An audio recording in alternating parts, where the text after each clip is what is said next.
Welcome back to our channel. Hi! Hi! Hi! This is my wife. Hi! This is me. No, welcome back. We are thinking about having some episodes where we're going to answer a few questions from you guys and telling you a bit more about the background, why we decided to buy a property in Sicily and how we ended up in Termini Venezia. Yes. Right. And some of you have seen me a little bit, but mostly him. Yeah. And I'm like the funny guy. What do you call me? Yeah, but I'm also the one who films and take the photos. Yeah. I'm usually at my office working as a developer, and you are doing the work, the actual work. Yeah. I think you can try to describe how we ended up in Sicily. I think that's a kind of a interesting history. Yeah. I think it's because we turned both 50 and all of our kids left home, and we thought that it must be something else. There must be something else, something new, something different to do, and experience new things and learn new things. So we ended up in Sicily, but before that, we were thinking about moving to the south of Sweden, to Skåne. Yes. We actually was bidding on a old abandoned pig farm. Yeah. And it went so far that we went there with some of our kids. Your dad? Your dad and his wife went there. Yeah, and he definitely thought we were going to buy the place. So he went in and borrowed the loo. Yeah, he used the toilet. Yeah, he used the toilet and didn't say hello to anyone, just went in, saw there was people in there, and went out. That's her dad. I wouldn't do that, but he felt at home. Yeah. But for some strange reason, we are happy of that today. It the gut feeling was not good when the real estate starting to didn't answer the questions, didn't send our biddings to the owner. It's starting to feel like this gut feeling. Something wasn't right. Yeah, so we thought that fuck this, we need to go and have some fun in Stockholm and forget about this. Yeah. So we did. We went to some restaurants, having some nice food and drinks. Yeah. And watch an English TV series, right? Yes. With Amanda and Alan. So if you haven't seen Amanda and Alan buying this kind of €1 houses in Sicily. And in Italy, there are 2 episodes. Oh, yeah, sure. There's one in the mainland and one on Sicily. But they are renovating them and selling them for like charity or something. So, but they are well known in the TV business and really fun.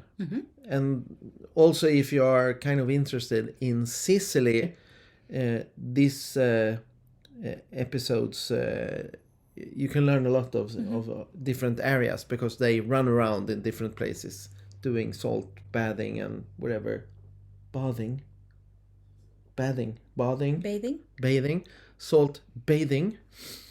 So we started to look at some real estate sites. Yeah, like Idealista and Immobiliare. Or you did. I did.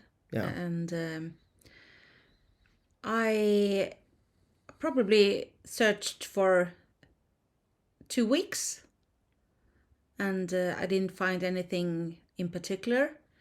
And suddenly it was in front of me. This was the place. I just had to see it. Or I just have to have it. But I saw it, and you Was not convinced. not at all. No, I was more scared, or how do you say? Yeah, you were afraid of being overwhelmed with work or being Or bankrupt. yeah. You were more like, "Whoa, yeah, let's do it, let's buy it," Uh, and I was like, "Oh, there's a hole in the roof. We don't speak Italian. Yada yada." But then I send an email to. There's another TV show called Husdrömmar in Sicilian, like dream houses in Sicily, which is a Swedish TV show. I don't think it's subtitled in English. I don't know. But there's these two people, Bill and Marie, that buys like an abandoned house in the same city where we live now. And I emailed their real estate agent yeah. and asked her, "Can you help us buy a house in Sicily?" And she said, "Yes, but then you have to be in this kind of circle." And the house you found was in that circle. Yeah. Yeah.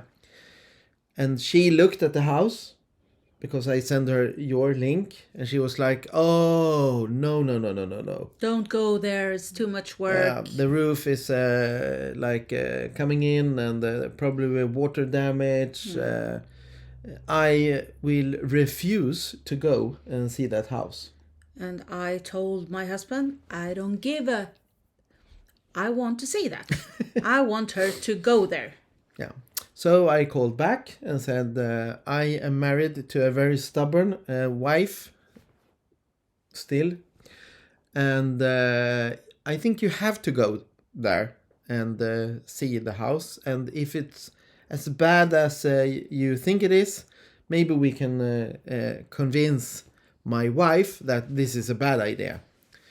So she finally went there. And then she called me back and said, "It's fantastic." Ooh, I knew it.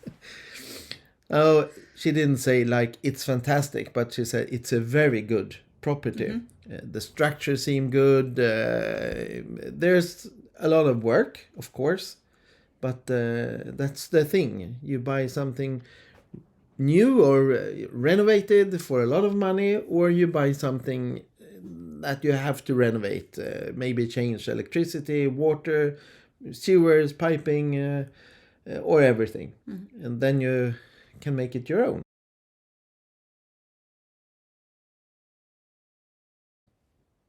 So, but we learned a lot of this in this process, and that's what these kind of episodes that we are now publishing will be about, because we think that a lot of people should buy properties in Sicily because it's a really good market fit now to do that.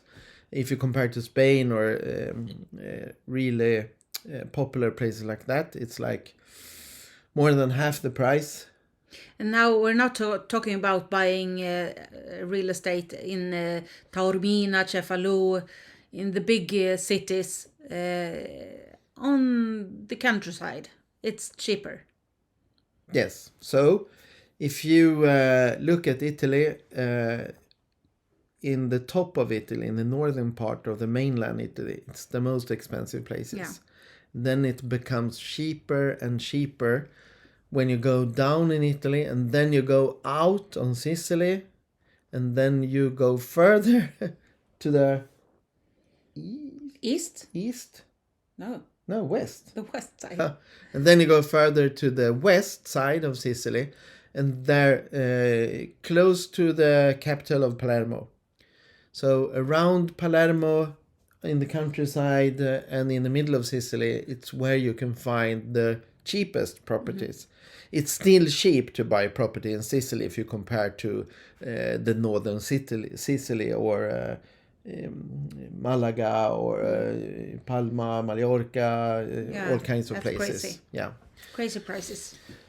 So we were thinking about that. A lot of people like us a couple of years ago is interested in really getting to know how to buy property, a house or an apartment, or in the city, in the countryside.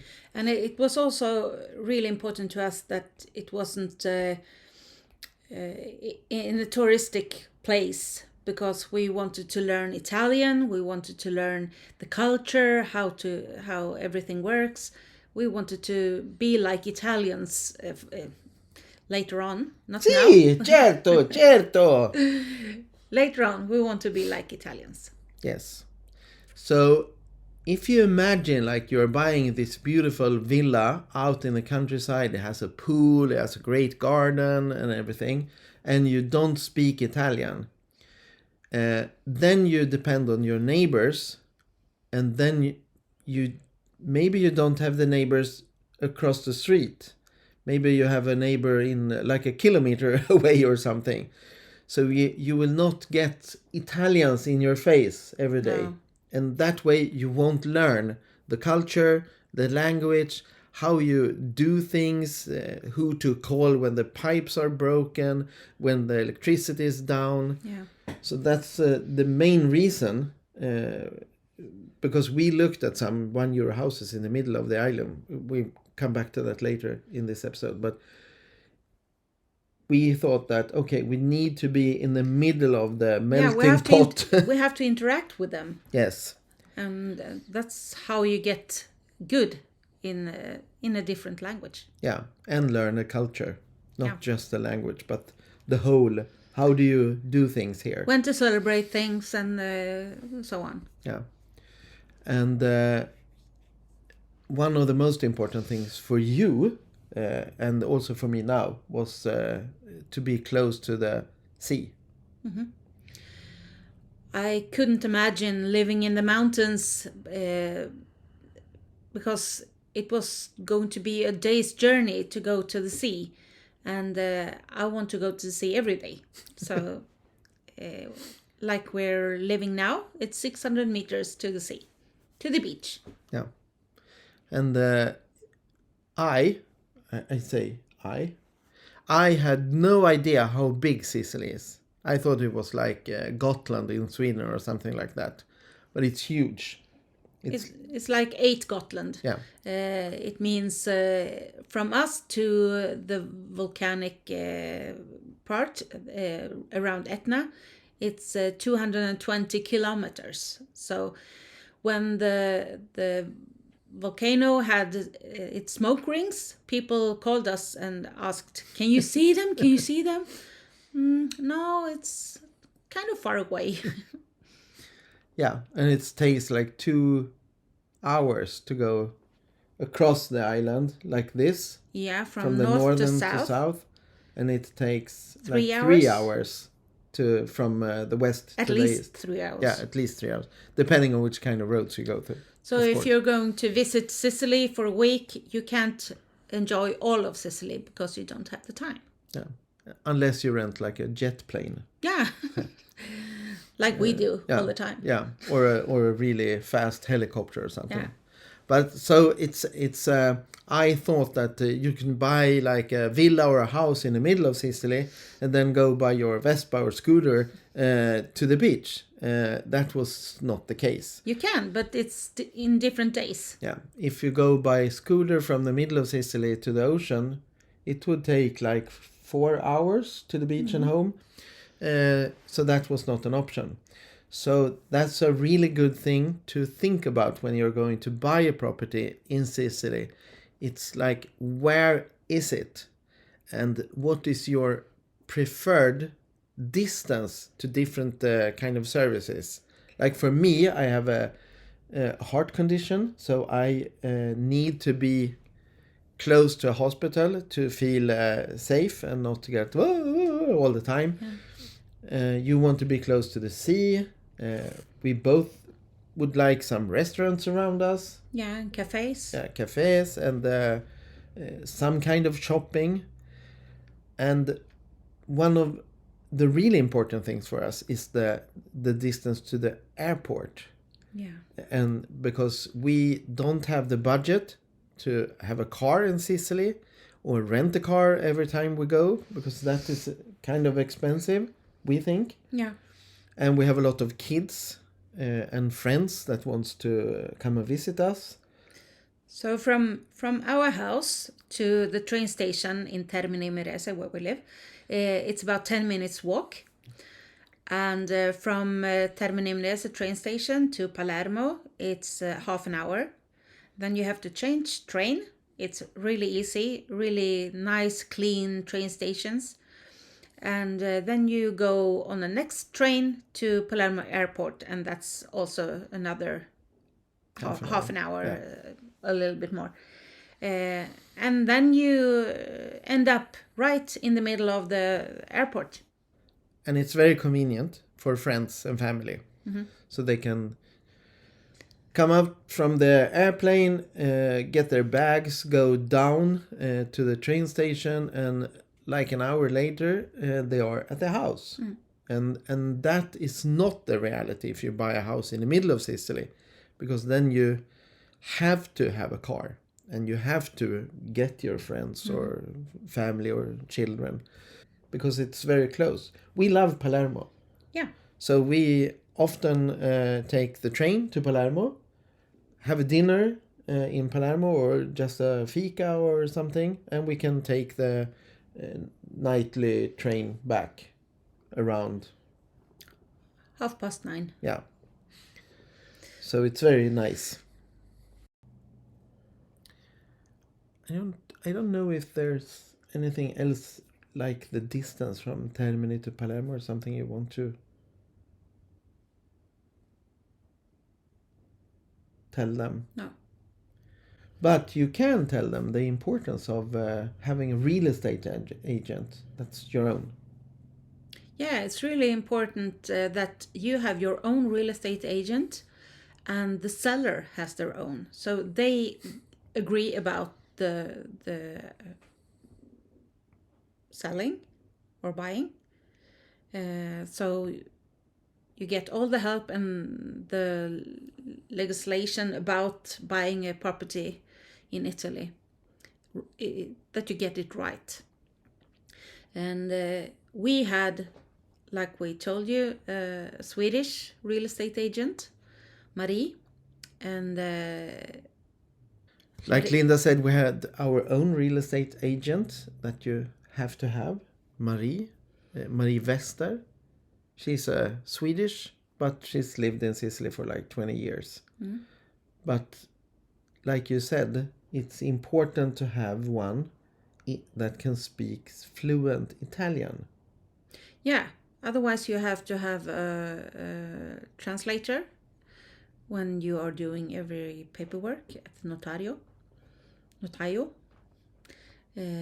And that will cost you as well. Yes. And it's also important or money saving because you have to be there to sign all the documents. So you can't be in US or UK or whatever you live in, and like for us in Sweden, because then you have to fly down to Sicily to sign a document and then fly back home. But like we had Marie, she could do that for us if we gave her our permission. Yeah. So she made the deal right, and she could close the deal for us. Yeah. So that's kind of a service that you, I don't know what country you are from, but in Sweden we are not used to have that kind of service. In Sweden we have like one real estate agent and it's the same shared by... No, it's the seller's agent. Yeah. It's not the buyer's agent. Yeah. So here you have your own. Yeah. And we really like that idea. It should be like that at home. And I know if you search on Google or wherever, you will get a lot of information, different kind of information, how it works. I would recommend ask someone who did it, because they will know. Yeah. We also founded a lot of different ideas, and they said, no, you can't do that, you have to do like this, yada yada. But when we signed the contract with Marie, Yeah, it was like the shoulders went down a bit, and we thought, okay, now we can trust. Yeah, she's her. got hold of the situation. Yeah. So that's one good thing, to have like a real estate agent that speaks fluent Italian and fluent your own language. And as I was teasing you about this €1 discussion earlier on, I started to look at €1 housing because I thought like €1. €1. Everybody can buy a house for €1. Sure, and then you can put your budget into renovating the house instead. I thought it was a great idea. Unfortunately, there's not a lot of €1 housing close to the sea. Most of them are inside the country. In the mountains. Yes. So it's like abandoned villages. There could be like a postal office or a little shop, but you must know that these cities where they sell the €1 houses, there's a reason for that. And the reason is that they have a hard time having people move to these places. So if you want to be close to a larger city, close to the sea, it probably won't be an option for you. No. But if you still are interested in the €1 housing schema, it's like this. It's an auction actually. So the lowest price is €1. And it's the municipality in the city that arranges this kind of weekly or monthly auctions. So you send in your name, the property that you want to put a bid on, and you can put a bid on €1 or €10 or €100. And then they have a meeting and go through all the bidding, and you can get the house. If you get the house, you will have to deposit €5,000 in a deposit, and that money will be there for 3 years. So it's money that you will get back after 3 years, not earlier. If you have done everything you told them to do, and if you are able to live there. Yes, that's the one and only condition. So it's not enough to put a roof on the house. You have to be able to live in the house. There must be a kitchen, there must be a bathroom, there must be toilets, there must be everything has to be. It has to be working showers, bathroom, toilet, everything. So it has to be livable. So that's the €1 house thing. So you really need to think hard before you buy a €1 house. We have looked at a lot of €1 houses. And we have looked at houses in our town that should be €1 houses, but it's like 10 or 15,000 euros. But you also have to remember that if you don't have water, electricity, sewers, it can be really expensive to just put water into the house because it's a lot of hard work. So, but if you want more information about the €1 housing scheme in Sicily, put your email or something in the comments, and I will send you all the web addresses for different places. So as we started this episode, we really want you to send us questions. If you have any kind of questions, don't be shy. Just send them. And the next episode, we will try to answer all your questions. Yeah. So this episode and the next episode is like a question and answer episode. So if you have any questions, we are humble to try to answer your questions. Any thoughts, anything, just let us know in the comments, and we will try to answer them next Sunday. Okay, see you next Sunday. Thank you for watching. And don't forget to subscribe, please. It really means a lot to us, because without you, we're nothing. Exactly. Thank you for watching. See you next Sunday. Ciao. Ciao.